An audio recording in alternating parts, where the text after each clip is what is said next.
поиск тормозов. Где и когда точно бишкекские автолюбители проводят автогонки, знают только избранные. Организаторы гонок опасаются сотрудников госавтоинспекции. На закрытом мероприятии побывал Бакыт Кулчуманов.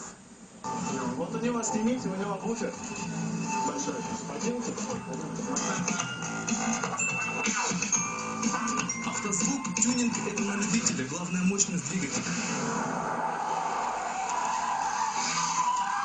Клуб поклонников автомобилей марки Volkswagen собирается по воскресеньям, и каждый старается продемонстрировать технические изыски своего любимца, отличающие его от других машин этой же марки.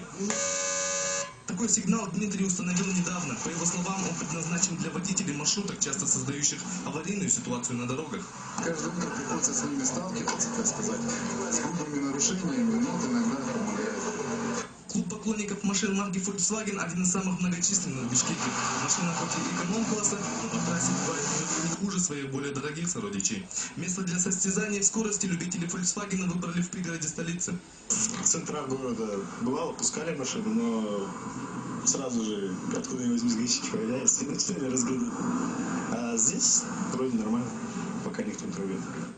Ну, в принципе, здесь мы никому не мешаем, это далеко, допустим, от дороги находится. Взлетная полоса длиной 400 метров, такая вот трасса для гонок. Максимальную скорость здесь набирает буквально за 11-15 секунд, что даже шины не выдерживают и плавятся. Владельца этой скоростной Тойоты прозвали рецидивистом. Своего железного друга рецидивист не жалеет. Ну раз в 2 недели задний комплект. Они лысые уже за 2 недели. $100-150 стоит. Эти неформальные гонки, так называемый драг-рейсинг, проходят каждое воскресенье. Обычно на кон ставят не очень крупные суммы от 200 сомов и выше.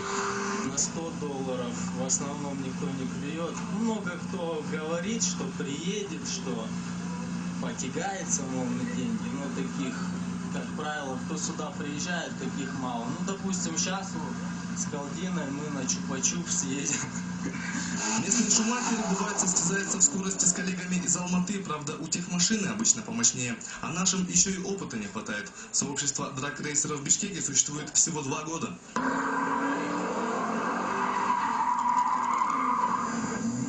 Бакыт Кулчуманов, Азамат Иманкуджоев, 5 канал.